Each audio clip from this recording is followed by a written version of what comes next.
one, go. Welcome everybody to LPC meeting number 3. I'm Marty Clyde, Assistant Superintendent. And at this time, I'd like to call the meeting to order. This is the third LPC meeting for the amendment process of the district facilities plan for Hopkins County Schools. I would ask Ms. Lori Harrison if you will please call the roll by person of the LPC members present, please.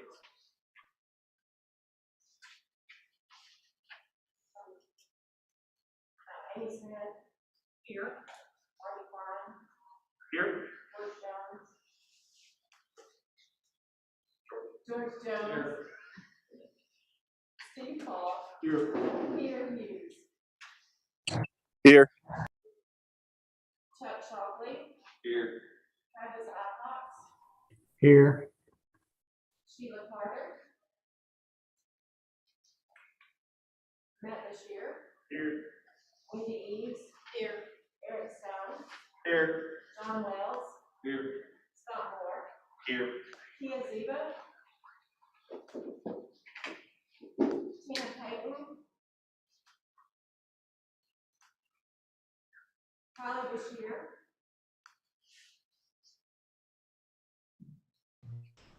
I'm present. Wendy Stone. Here. Megan Teal. Dr. Beth Beverly. I'm present. Ryan Maguire.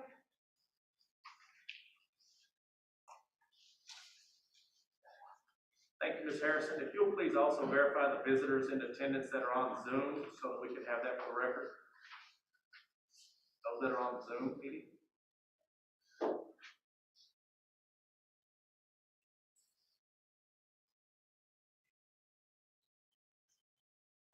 Jay Ritchie. Mark Rollins. Andrew Owens.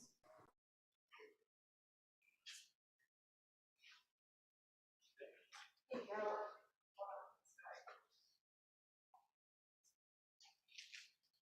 That it?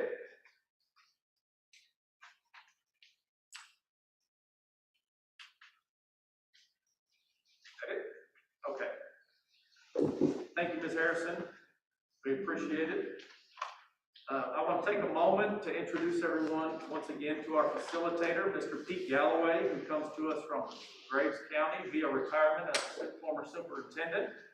And he is the facilitator in this process. And I'll let him have a few moments to address everyone. Thank you, Mr. Klein. Megan Teal just joined, Mr. Klein. Thank you. Megan Teal just joined. Ms. Harrison, if you'll mark that for the record.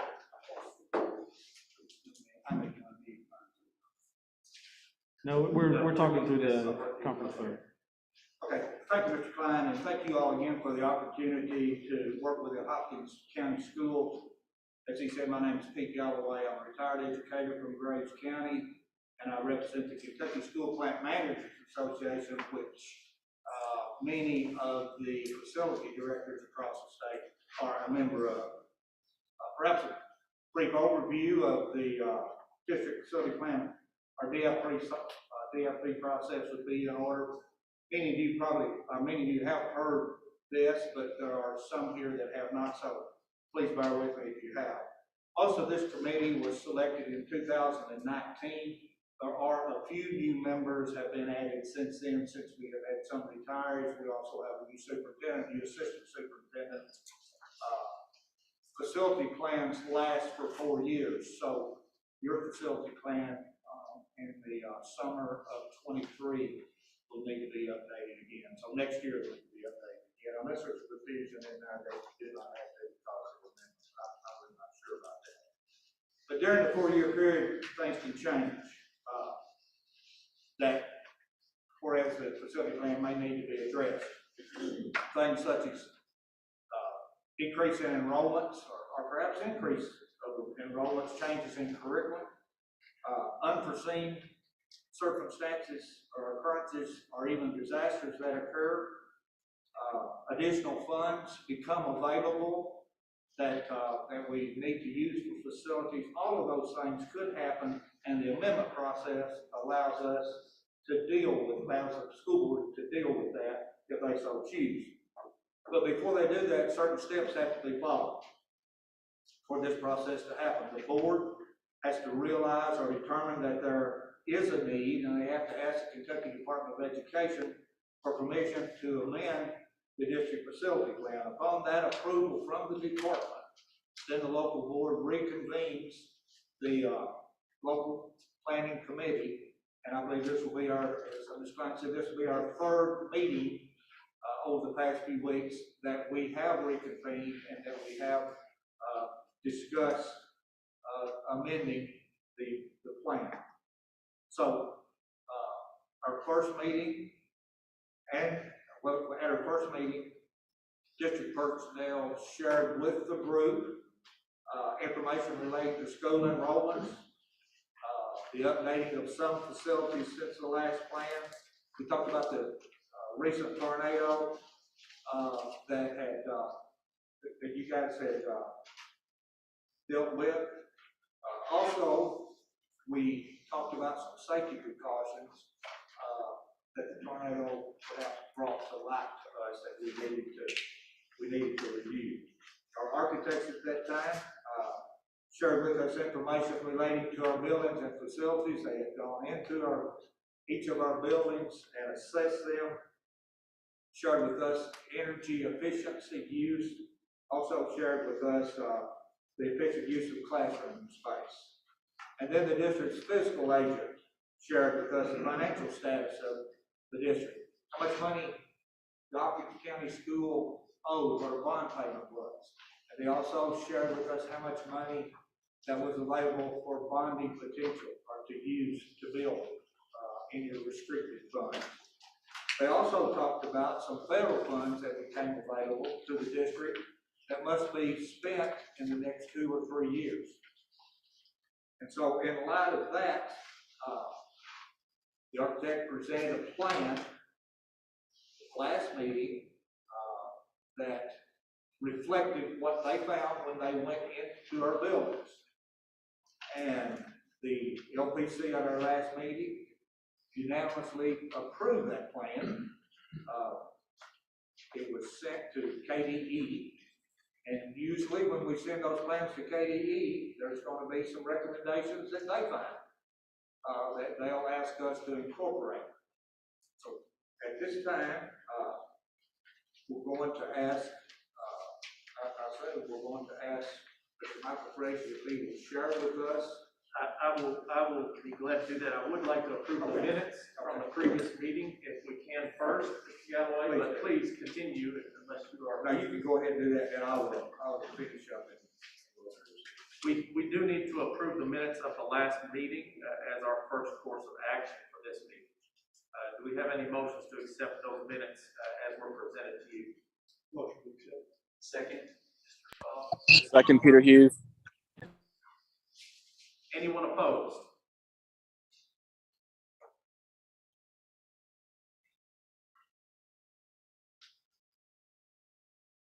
Thank you all so much.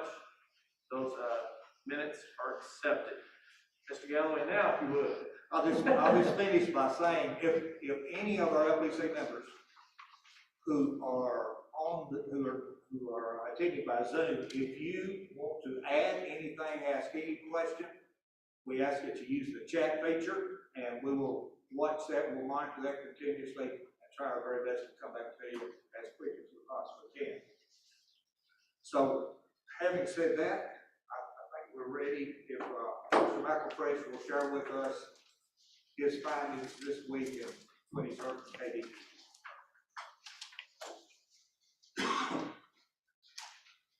As he's coming to the microphone, this is Justin McElfresh. He is a principal with Sherman Carter Barnhart Architects, and he's part of the team that has been assessing our facilities. Thank you. McElfresh.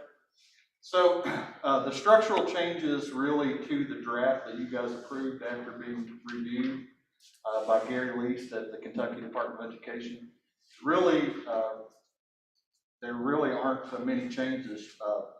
they added just a couple of lines under, if you look under the school centers on the first page, you'll see they just added some kind of guiding language for South Hopkins Middle School.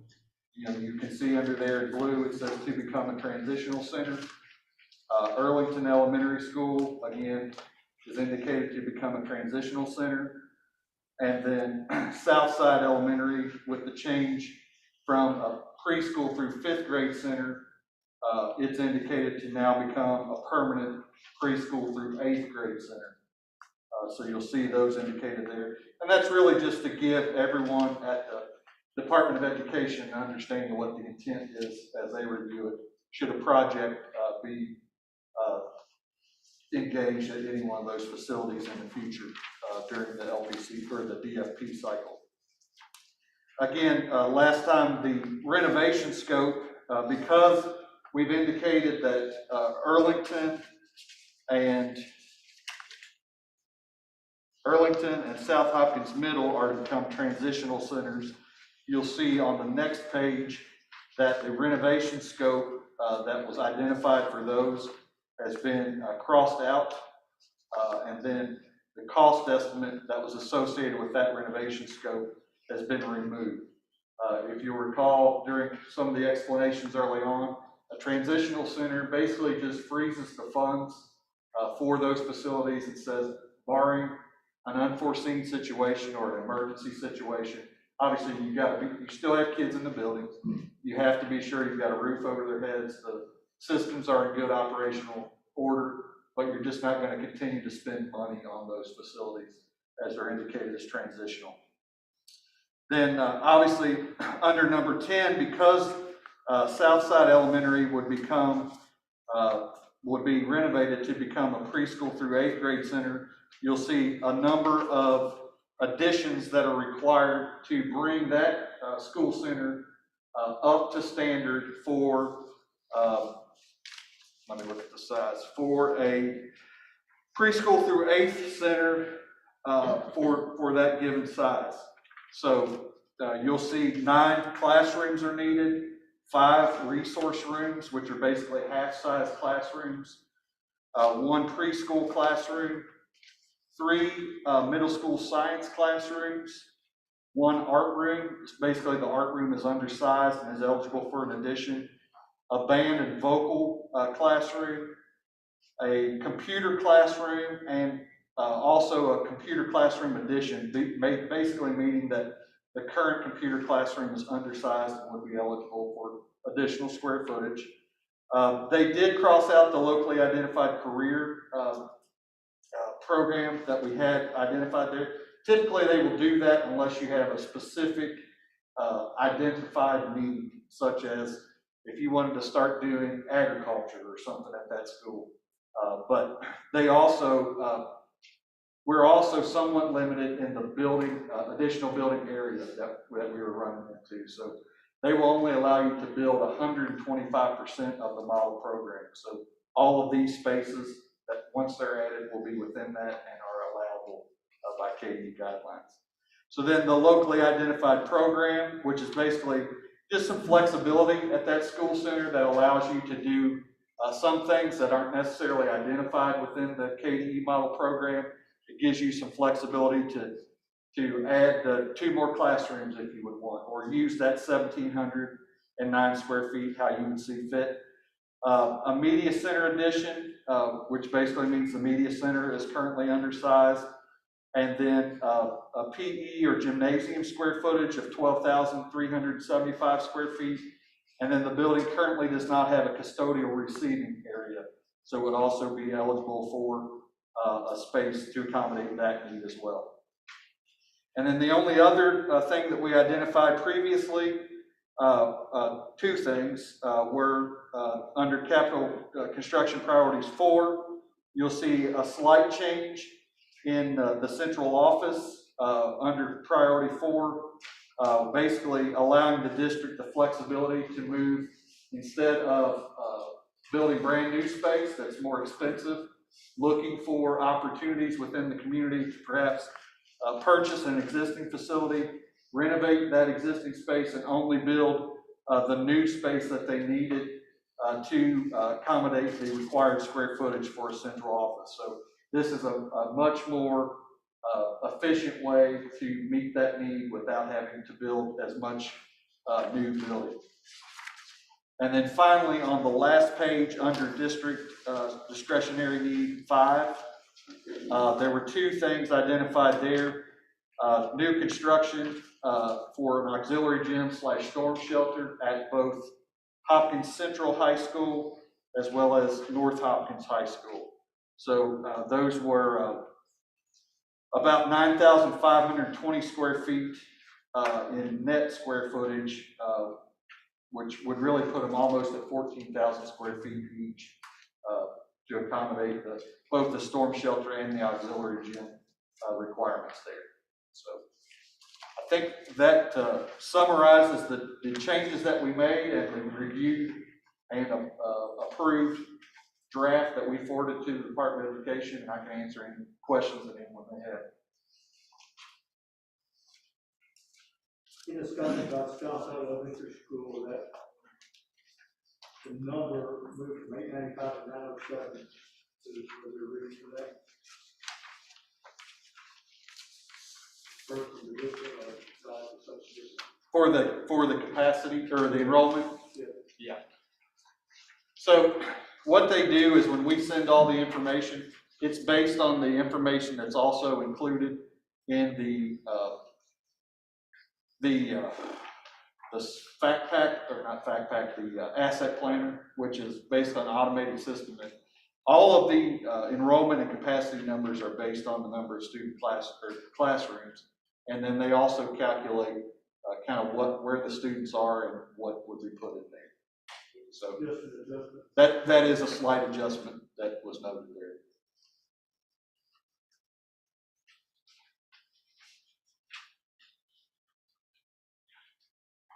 I have a question. Okay. When it comes to the spaces, I just wanted to see that, I know that we have all these spaces identified to be added on at Southside Elementary.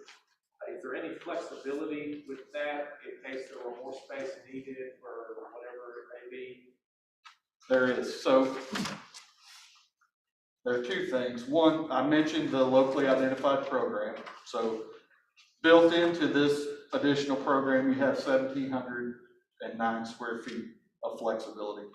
Additionally, this is the minimum program that KDE will allow you to prove as a district on the facility plan. If the board elects to proceed with the renovation at Southside Elementary to accommodate this need, they would actually be allowed during once a BG1 is initiated to increase the size of that school some. But they won't allow you to count it as need on the DFP, but they will allow you to increase the size once a project is established. Thank you.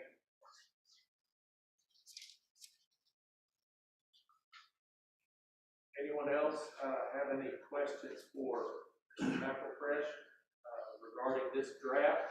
That includes anyone, any of the LPC members on Zoom or present here in the room. I have a couple, Mr. Klein. I actually have 4, but it may not reflect or be a part of this second draft. Mr. McElfresh, Scott Moore, Arlington Elementary. I feel like I'm a reporter asking you questions. A lot of our teachers have questions. Us being Arlington, being that transition. The first one, can you define transitional center from your expertise, what that is specifically? Okay, we hear the word closing, we hear not being anything, we hear transitional center. Can you explain that a little better? So basically from an LPC perspective and per the purview of this committee, all that you guys are doing as a committee is basically identifying these schools as transitional centers. The further action would have to be undertaken by the Board of Education to initiate any type of closure or anything of that nature. Good.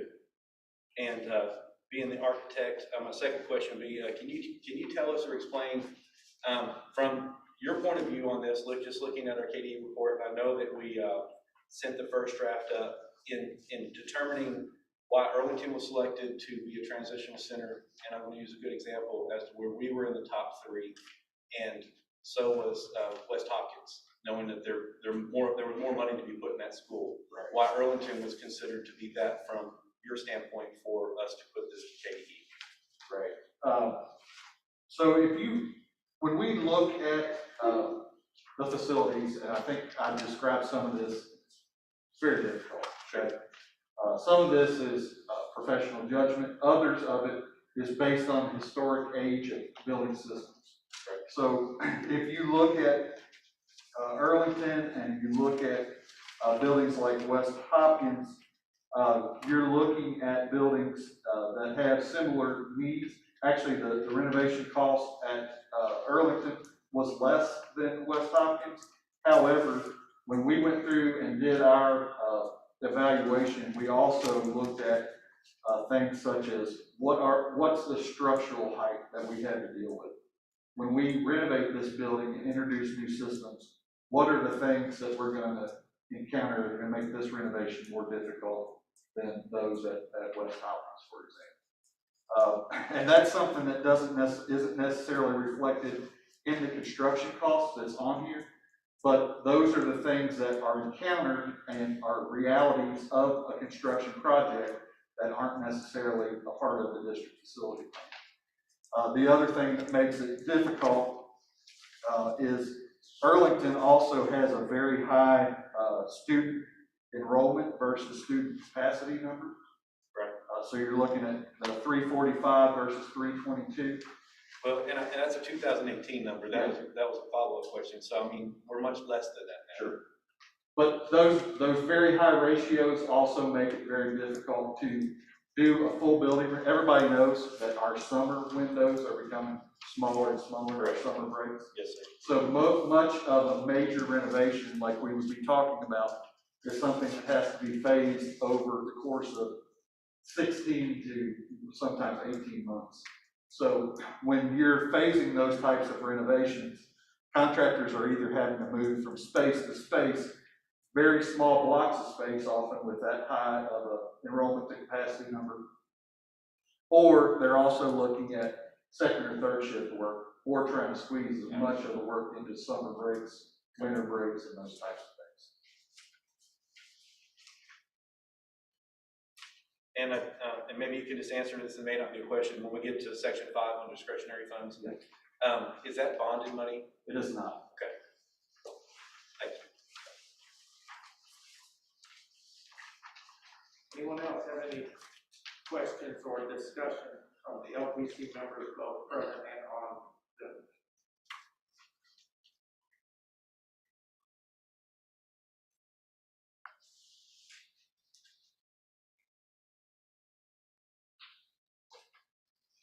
Thank you, Mr. Michael.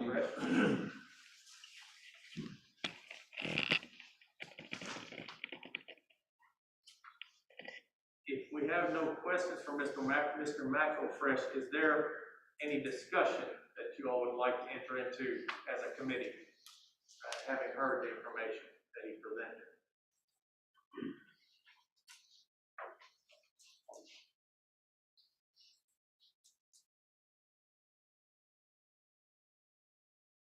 No discussion, I kind of want to hear what everybody, what their thoughts were on the meeting we had last time. Going forward, and I will say a few things, I wrote things down because I don't want to forget things, but what I discussed over the last 10, 20 years, our school district has recorded a steady decline in student enrollment. Our superintendent staff and the school board have followed this trend for some time.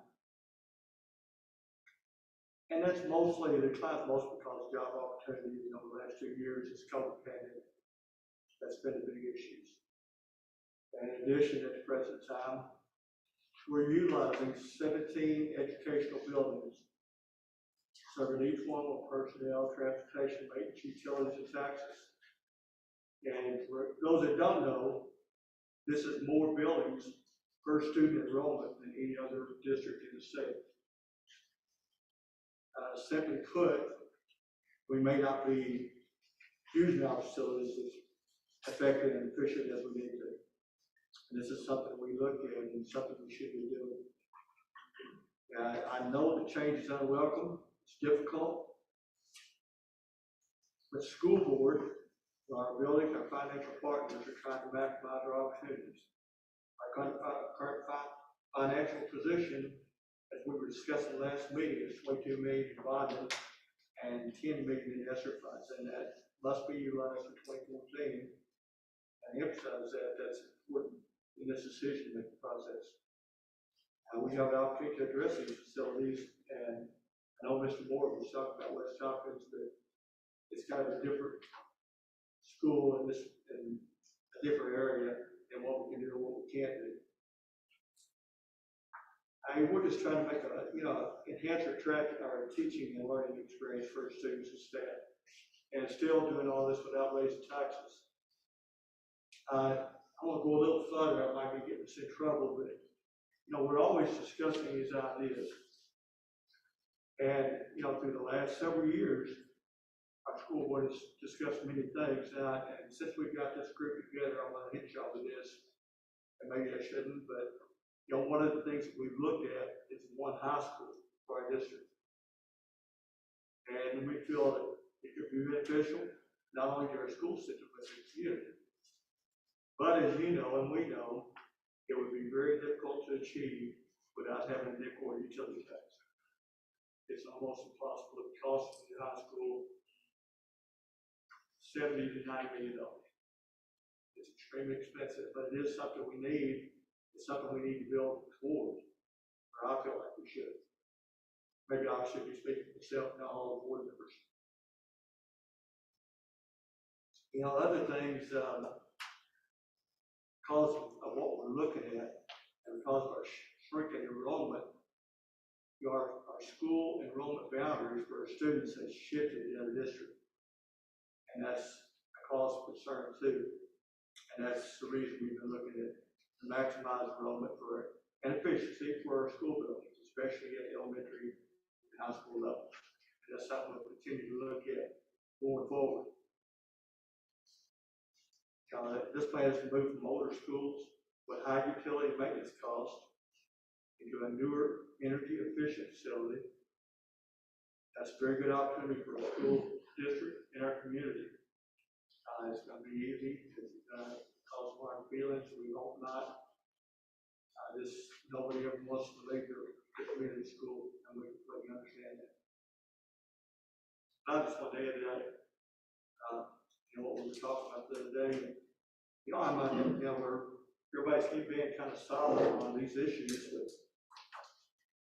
I wouldn't mind hearing people's thoughts on what high school and how that might look, and especially with the other educators, and we got a diverse group of people here from all areas of the district. If somebody wants to speak up and address it and talk about that. I would like to ask Mr. McElfresh his perspective. I know you threw out a $70 to $90 million price range, and I'm not even so sure with the inflated construction costs that are today, if that's even close for, let's say, I don't know, if we had a high school, it would be at least 2,000 students or so, I would say. What would something like that cost? Is that the right range, or are we talking higher, lower? You're probably talking in that range. However, that probably would not include turnkey athletics and those types of things as well. So even at the $70 to $90 million range, you may still be making some hard decisions as far as what your priorities are for the new high school and what might have to be tackled as a second phase. And I know this is outside of what we're discussing tonight. I just kind of want to get everybody's feelings, and this is always, well, I say always, been a conversation piece for several years in our county, and it's something that we look at also. So I just, people get the chance and they're free to comment on that or talk to us about that. We'd love to hear your thoughts on that.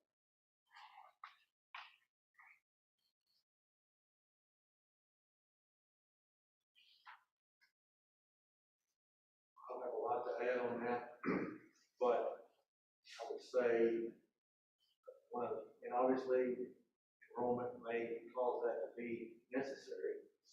I just think about how students that we have, Hopkins County Central, about the time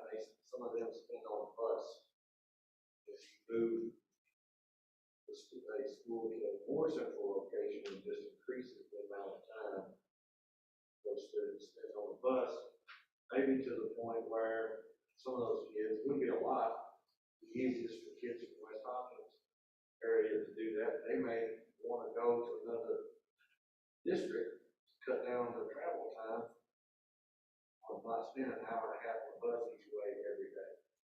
You have potentially kids are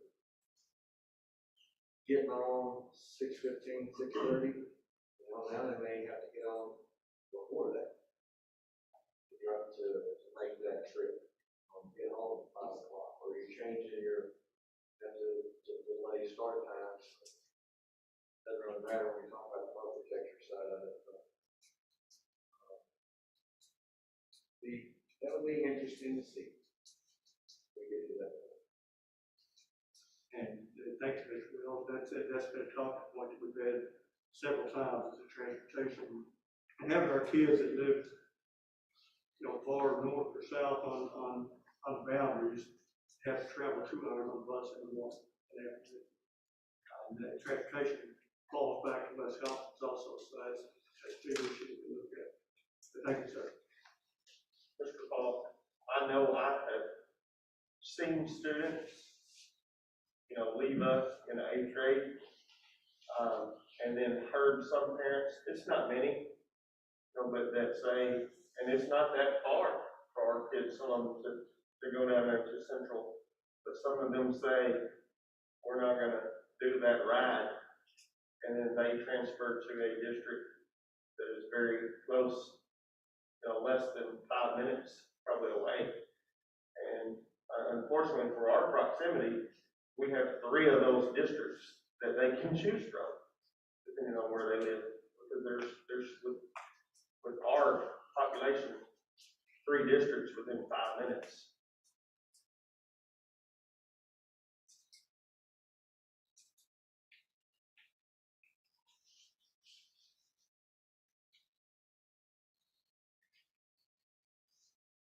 Any further discussion?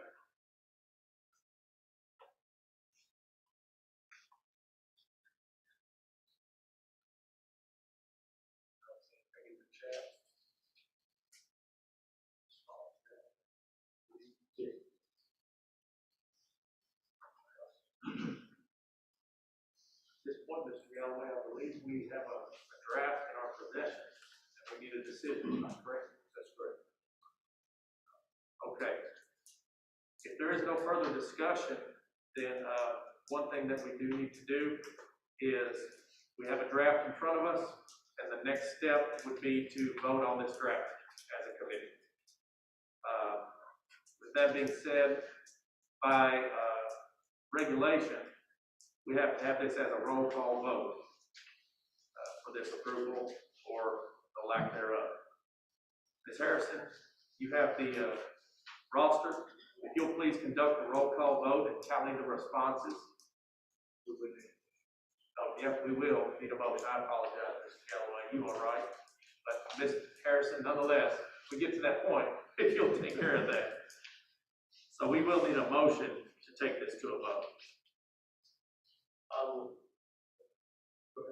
I'll make a motion that we accept the changes that KDE made and that we approve this second draft as our final copy. As presented? As presented. Is that correct? Okay, that motion was made by Mr. Eric Stone. We have a second. I have a second by Mr. John Wells. Now, thank you, Mr. Galloway, for keeping me in check here.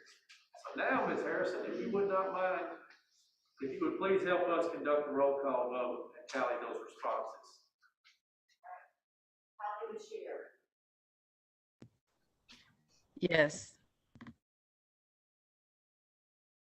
Matt Bashir, Yes. Dr. Ben Beverly, Yes. Sheila Carter, Marty Klein, Yes. Wendy Eads. Yes. Yes. Peter Hughes, Yes. Travis Alcox, Yes. George Jones, Yes. Brian McGuire, Scott Moore, Yes. Tina Payton, Chuck Shockley, Yes. Amy Smith, Eric Stone, Yes. Lenise Stone, Yes. Megan Teal, Yes. John Wells, Yes. Pia Ziba,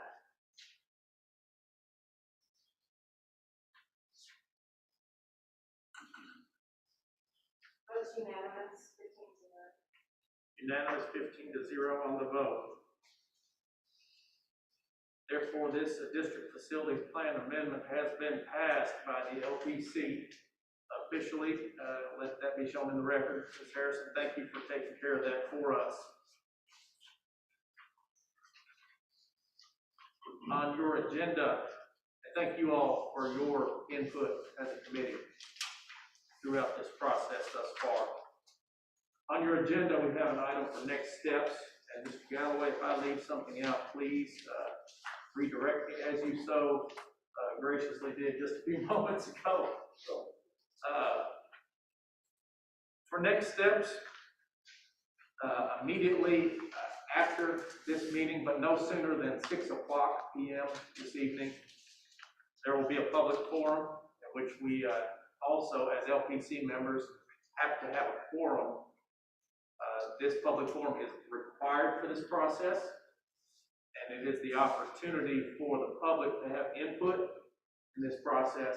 At that time, Mr. Galloway will explain a lot of that in more detail when we convene that public forum. This draft that you just approved, well, we just approved as a committee, will be submitted to for KDE final approval, but with no changes from their recommendations. That will be swift, and this will go to the Board of Education for their approval.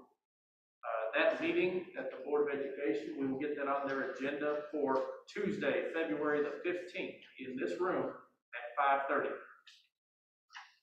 That will be for this plan, whether they choose to approve this facilities plan amendment or not.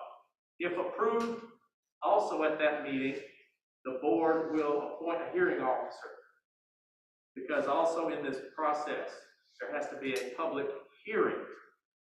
That public hearing is tentatively scheduled for March 3rd at 5:30 p.m. here in this building. That is in line with your timeline that you all presented with at the first LPC meeting. Mr. Galloway, again, if you can kind of, since a public hearing, we haven't talked about that, if you just give a really quick, brief explanation of what the public hearing is, how would that be different from what we might hear after this meeting in a public forum? Excuse me. I'll be glad to. At the public hearing, it will be advertised 2 weeks prior to that, as Spike said. Then at that public hearing, anyone who wishes to speak toward the approved plan from the board can do that. Make any comments that you wish. We will do our very best to document those exactly as they're said. If you don't want to speak at the hearing, then you can also email those, or you can write them, put them in letter type form, and I will, if I'm the hearing officer, I will read them at that public hearing. Basically, and then the public hearing will be sent to KDE along back, a hearing board will be sent to a local board of education, approval. But The decision will be made at the February 15th board meeting, and if in fact it is approved then that will be shared at the meeting, at the public hearing. Folks will give an opportunity to speak to it. We won't respond to those comments. We will just document. Thank you, Mr. Galloway. There's one thing that I just want to clarify too, that it's my understanding that just so the comments are documented as accurately as possible, that public hearing has to be recorded and also submitted, correct? It does, yes it does. So in case anybody was worried about, something not being documented appropriately, it has to be recorded. The recording must be sent in with the Okay. Okay, good. Thank you. Ladies and gentlemen of the LPC, I appreciate your willingness to participate, whether that be virtually or in person, and both. The things that we have done thus far in approving this plan will give our Board of Education an opportunity to address issues in our school district. And so that is the task that was laid before us, is let's put some opportunities in front of the board and let them have a chance to address things for the betterment of our kids and their learning experiences and our staff's experiences. And I appreciate your willingness to participate. I would ask if you continue to participate in the public forum that will convene at 6 o'clock. I will ask that you stay. Again, we must have a quorum present for that. If you would please plan to stay. Understand that the public will have an opportunity to interact with us as committee members, and we can provide some feedback, answer some questions. We will still hopefully have our architect partners here with us to help clarify some things that the public may still not understand as well, that are even more technical than we've been informed about. So again, I appreciate that. At this time, do I have a motion for adjournment? Before you do that, Okay. could we be sure that they understand, anyone who wants to speak between now and time the meeting starts at 6, please sign in there, and then we'll take you in that order. Yes, we'll have a sign-in sheet for those in-person speakers. We will have a sign-in sheet. It is present out front, sign up to speak. And then those that are wanting to participate online, we ask that you join the Zoom. You'll be allowed to get into the Zoom, and that if you want to speak online, that you put your request in the chat feature, and we will get to that in the order that we receive those as well. Motion to adjourn? Motion. Second. Scott Moore with the motion, Matt Bashir with the second. Any opposed? None opposed. This meeting's adjourned. We plan to reconvene for a public forum in 16 minutes. Thank you.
Ms. Harrison, if you'll just peruse the Zoom for, catching all those visitors that are joining us.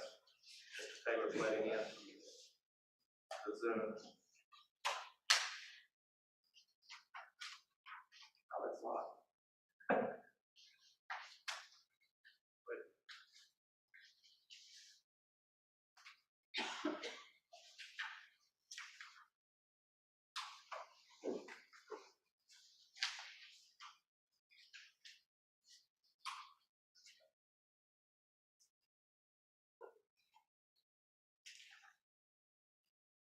Still letting them in?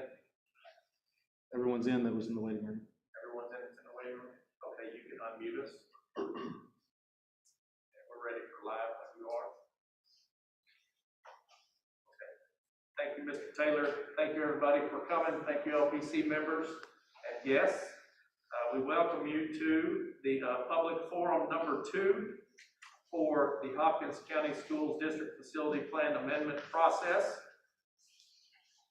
At this time, I'd like to open the public forum, and the first item that we need to address is Ms. Harrison, if you'll please take a roll call of the LPC members, both present in person and online. Holly Bashir. They can unmute themselves right now. I see her waving. Matt Bashir. Here. Dr. Matt Beverly.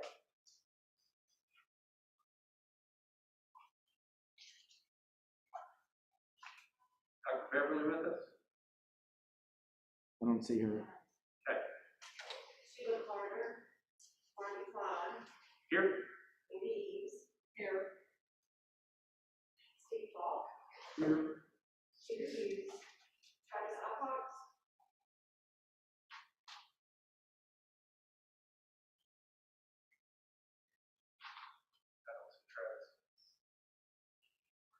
George Jones. Here. Brian McGuire. Scott Moore. Here. Tina Payton. Chuck Shockley. Here. Amy Smith. Here.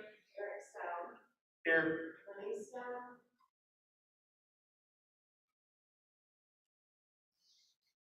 He's with us. She is. There she is. I see her waving.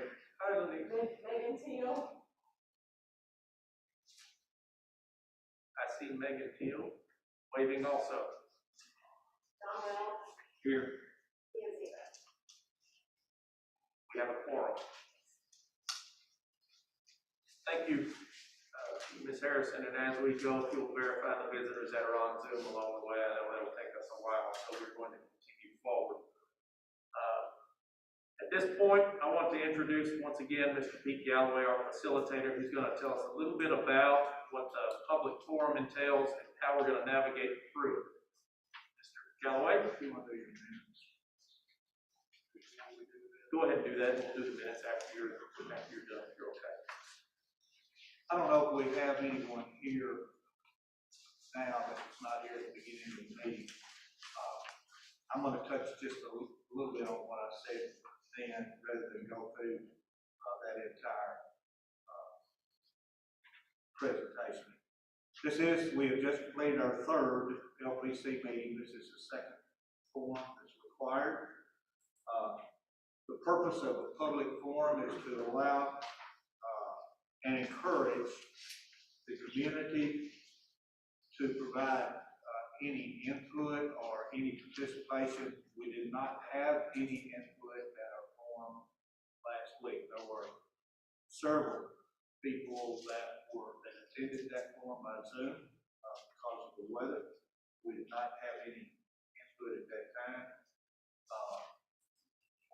We will be using the same with the district's policy as far as the length of time. We're going to ask you if you do want to speak. We ask that you should keep that to 3 minutes. At that time, I'll raise my hand and ask you to please start to finish up. If you're on Zoom, we'll ask you to use the chat feature, and we'll call you and allow you to make any remarks that you might want to make. But again, this is the opportunity for those who want to share anything that they we'd like to, relating to facility plan amendment that was just passed, for you to do that now. So I'll keep back to you, but that, Yes, sir. We did have a public forum on the 3rd, and we do have the minutes of that. You have a copy of those facility plan, LPC members. Do I have a motion to approve those minutes? Motion from Mr. Falk. Second?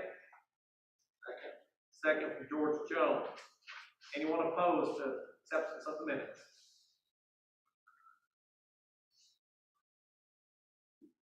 All right. Those minutes are approved.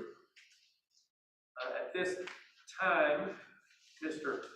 Taylor, if you would pull up the draft on your screen. And I will reiterate that the draft can be found both on our district website, and for those of you in person, there were a packet as you came in that had the agendas for tonight on it, and also stapled to the back was a copy, and that copy was how the LPC approved the document. So that is the document we are looking at right now that is on the docket to go to the Board of Education. So with that being said, that is also what you're seeing on your screen virtually. If you, we have a sign-in sheet. Again, I will reiterate what Mr. Galloway has said. We have a sign-in sheet here for those that are in person that wish to speak. For those of you that are online on Zoom, if you wish to speak, we ask that you use the chat feature and just simply indicate your desire to speak in the chat. Just type in there, I would like to comment, or I would like to speak, and we will recognize you and give you an opportunity to share. And Mr. Taylor will unmute you at that point, and you can share your thoughts and feelings. Mr. Galloway had mentioned to you that we will have a 3-minute time limit on your comment, and we'll be looking for him to direct us along those lines at that time. So if you wish to speak and you're online, please use the chat feature. And as I look at the sign-in sheet at this point, Mr. Galloway, we do not have anybody in person at all that has signed up to speak in person. So we are now looking at our Zoom online group, and we will give you a few moments if you wish to speak, if you would indicate in the chat your desire to do so at this time. We will give you a few moments to do so.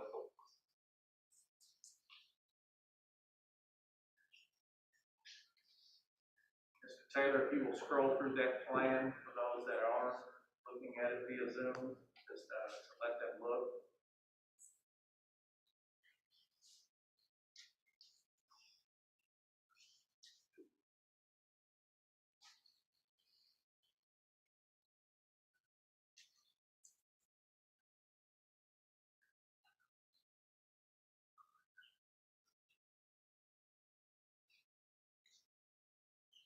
We do have one that is requesting to speak. Okay.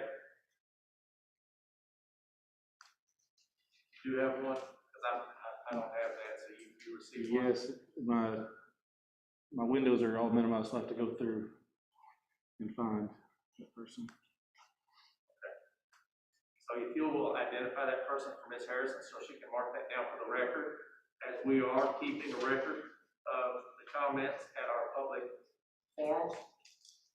Okay, Emily would like to speak, and I'm unmuting her now.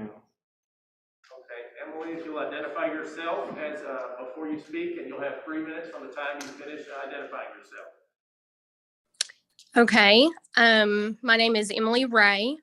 I have children at Arlington, a 5th grader and a 7th grader at South Middle. One of my concerns is how the buildings have been, how recently they have been maintained. For instance, Browning Springs is, I could be mistaken, but the oldest school that we have with children in it. And that has been in a situation where that school has been updated and maintained and expanded upon, where I feel like maybe these other schools in transition haven't been maintained in the same way. So that is a concern of mine. It is also a concern of mine that if one or more of these buildings are vacated, the option of, will they be left there to just sit and fall in on themselves? Or will they have to be demolished? Because that obviously is another expense that we'll have to cover if they are demolished. I hate to see the building fall into disrepair and fall in on itself. I know I'm probably getting close to my 3 minutes, but I do want to say that obviously I don't want my children to lose their schools. They're very comfortable there. The staff is great. Arlington is one of the top schools in the state. I will say that especially with Arlington, that's a lot of low income children. Their school is right down the street from them. Arlington is a part of their community. And I know that these are difficult decisions to be made, but I don't want us to lose sight that these are children who this school is literally a part of their community. This school literally takes care of them. And as a parent, I'm not sure that the possibility of those children losing their school would be the best thing for them. But if you don't mind to maybe touch on what happens to a school once it's vacated, I would appreciate that. Thank you.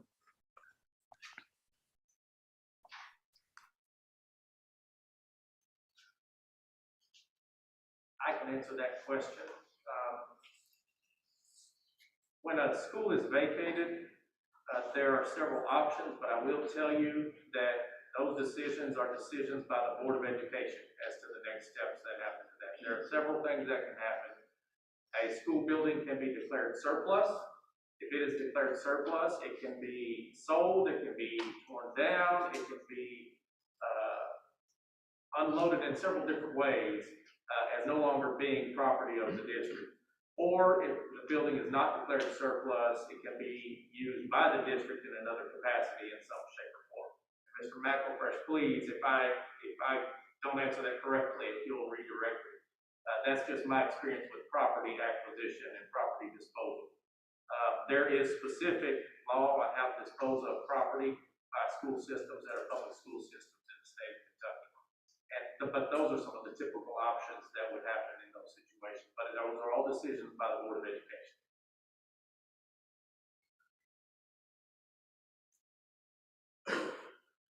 Do we have anybody else signed up online, Mr. Taylor? Not right now.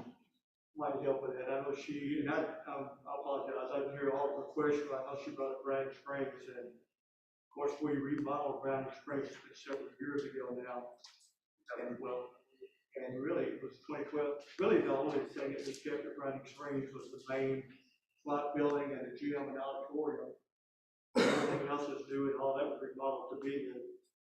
And because of the area that it was in, and the population of students that school was in, that was definitely the direction we needed to go at that time. And that is one of our standout schools now. I don't know if everybody's been in there, a lot of people probably had the chance, but that's an outstanding school building. And we realize that, and in our conversations, we realize that other schools, in particular, Arlington, South Middle, they have been staple buildings in their community, for some time, for 80 years, I guess. It's been a long time. And through the tornado, not only that, but we witnessed the value of that school, not only as a school, but a place to support families. It was a warehouse. It was a meeting place. It was safe haven to talk and seek shelter, and we completely understand that. That's what makes this plan we're looking at, consolidation of closing schools, so difficult. It's not an easy decision. But in saying that, school board understands, the needs and the reasons that we have to move forward, updating our facilities. Also the new facilities, we want to integrate the history and the achievements and awards of those schools into the new schools, maybe through the foyers or the lobby or the entrance hall. Connecting the additions where we can pull up the history of the schools and have it on a showcase, so when you come into those schools, it's available, so we don't lose the history of one of those schools. And I completely understand your concerns.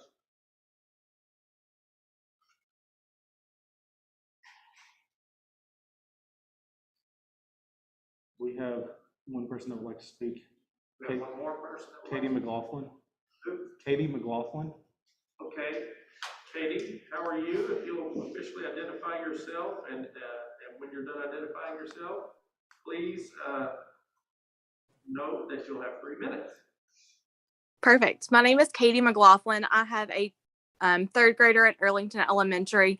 I actually went to Earlington Elementary as a child as well, from kindergarten until 5th grade, and was there whenever they closed Morton's Gap Elementary, and we were K through 8th when I started, and went through the transition of that and hated to see how those schools were combined. So I went through it as a child, and I hate to see that happen to my child as well. My question is there going to be redistricting to combining Earlington and Southside? Is there going to be students that are going to not be with the same students that they were? And then I just want to also touch on what Emily spoke before about what a tradition Earlington and a staple that school has been, especially we've seen it through the tornado. I believe that was one of the first schools that the community just kind of opened the doors there to help our community. And there are children there, like she said, that this is their only time that they get a hot meal or they get a hug, they get things. Earlington is such a staple to this small community that's hurting right now, and I hate to see this school close, but I do have some questions about the redistricting if we combine these two schools.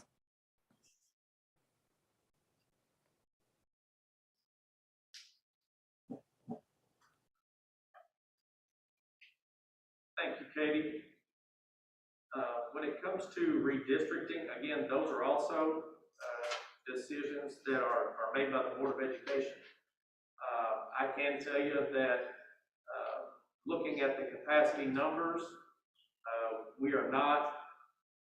it does not appear to be that all the students at Earlington will fit in Southside Elementary.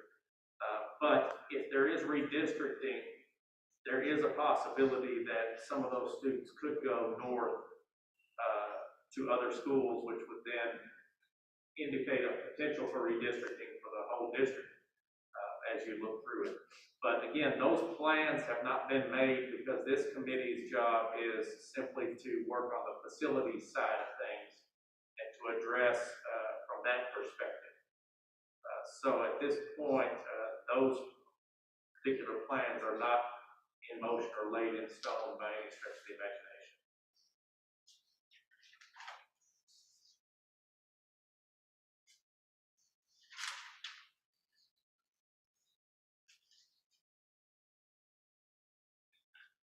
Do we have anybody else in the chat wishing to speak?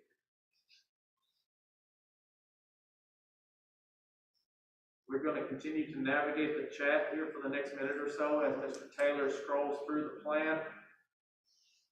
For those of you online,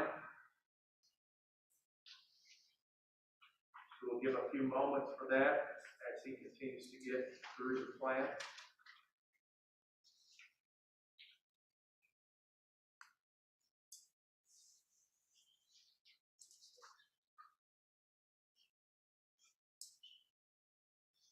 Ms. Harrison, Mr. Taylor, either one of you notice anybody willing to speak through the chat feature on our Zoom? Yes, sir. Nope. I'll go through again those next steps one more time at this point, that in case somebody on the public was not on the meeting just a few moments ago. So again, I'll remind the public that after the public forum, that a draft will be submitted to KDE of the plan that you're seeing on your screen. It will be submitted to the Kentucky Department of Education. That should be a quick turnaround because the plan does include all things that the department has asked to be included in the plan. which would then turn that plan over to the Board of Education for a special called meeting on Tuesday, February the 15th at 5:30 p.m. right here at the CTC where we are tonight. If the board approves that plan, then also at that meeting, they will appoint a hearing officer. And that hearing officer will conduct a public hearing, which we have tentatively scheduled for March 3rd at 5:30 for here at the Technology Center as well. That public hearing is an opportunity for anyone in the public to give their opinion, to share their feedback, and that information can be shared in writing or in person. And that feedback will go directly into a hearing report that the public hearing officer will create, and that will be sent to the Department of Education for their review.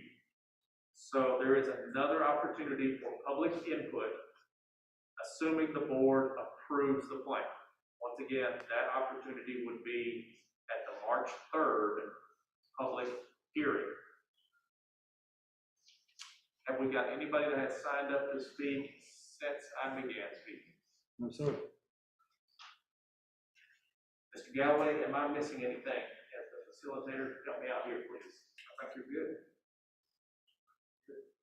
Any LPC members have anything else to say?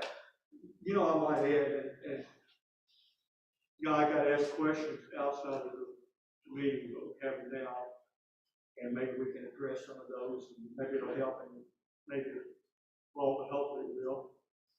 One of the questions was loss of employees. And that's always a concern of the board members, but I will let everybody know that board members have absolutely nothing to do with enrollment or with hiring or firing or anything in that capacity. We're on the outside. But we are hopeful that there will be little change from point. You know, each year it seems like we're struggling to get qualified teachers, bus drivers, maintenance personnel, just to fill our needs.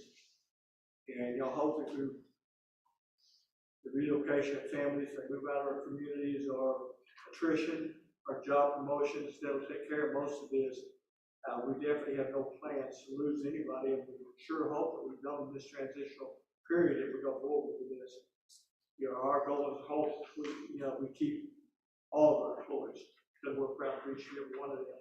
And Ms. Smith can probably add more to that if she wishes, but that would be my view as a board member. You know, one thing that I met with each one of these staff this week in person with Arlington, Southside, and South Middle to hopefully answer any questions they had. But I will say that we're looking at this from a facilities perspective right now to be approved. And I know there are many unanswered questions that we don't have right now, but that's because this is from a facilities focus only right now. And if this is approved by the board, then we would have to begin to start looking in that direction. But as I shared with them, the shelf life of the ESSER money that we would use to help with this project is, it expires on September of 2024. So this is years, a few years down the road. This is not something that is going to take place next year with an opening of a new facility. And so it will take time, it will take planning, and it will also include input from those stakeholders in those buildings, because we value their feedback. We want them to be a part of this process if this is approved, because we know that they are the heart of their communities, and we respect their opinions very much. And we're just very thankful for each of you who attended tonight in person and through our Zoom virtual meeting. Thank you, guys. And I want to say thank you to the committee as well. Thank you. One more question. Actually, it was a two-part question, and I was asked why new gyms. And I kind of addressed that at the meetings the other day, but new gyms, and we, the school board, we feel it will enhance our learning experience for our kids. Not only does it open the door for all kinds of opportunities for use, it stands alone as a storm shelter to provide safety for children, staff, and community. And this goes along with why now. And that's, this has been our radar. Again, we're always looking at options to improve the school district and stay within our budget, which is difficult at times. But taking advantage of our financial position and opportunities at this time, we can definitely enhance our opportunities and do this. We want to do the very best that we can for our students. We want our school system to be best that it can be, and the reason that people want to move to Hopkins County, don't leave Hopkins County. So, we're just hoping to do everything we can to the finances we have to move forward.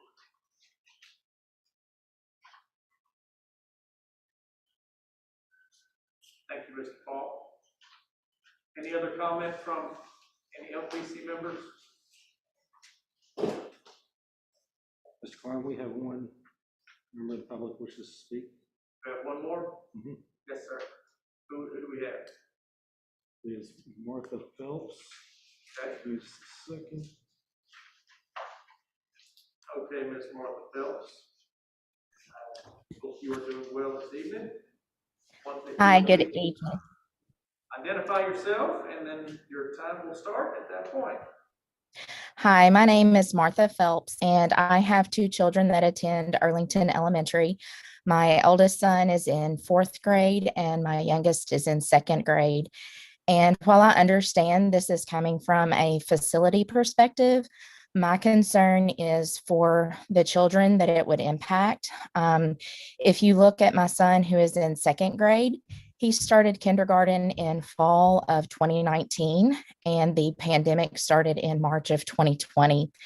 So he has not experienced a normal school year.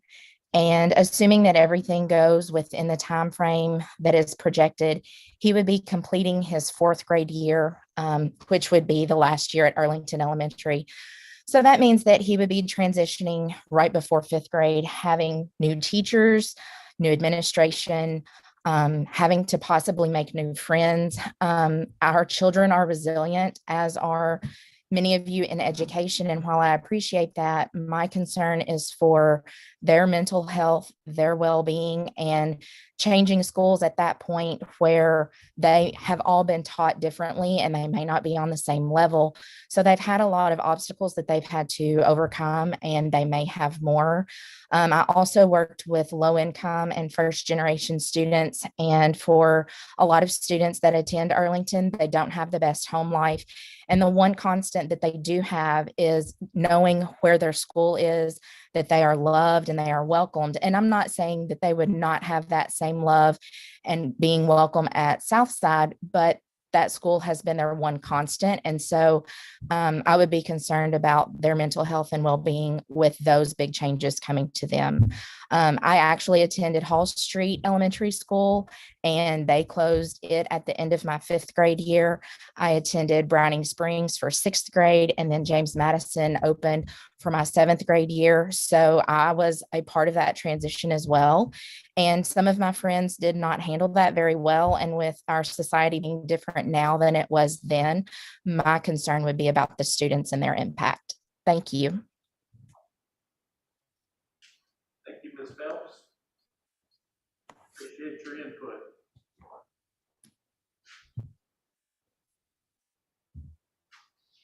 Anybody from the LPC?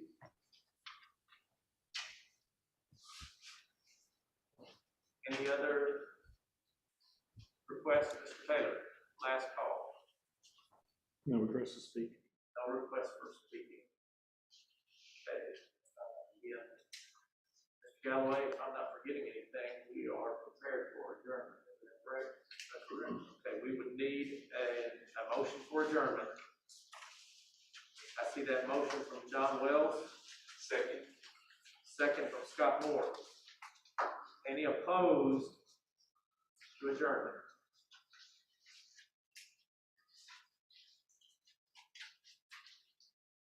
Seeing none, this LPC public forum is adjourned. I want to personally thank all of you all in this process, because from this point further, in this process. As long as everything moves forward with approvals,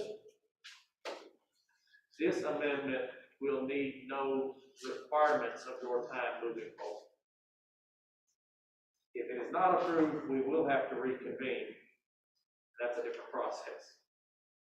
But if it is approved by the board, and then it is approved by KDE and the Kentucky Board of Education, there will be no more requirements. There is no requirement for the LPC to attend the public hearing. There is no requirement, but of course, all are welcome to attend. Gallery, anything you'd like to share? Thank you very much. We thank all of you all for your dedication to our kids and again, giving a chance for our Board of Education to take some actions for our kids and our community. We appreciate all of you. Thank you.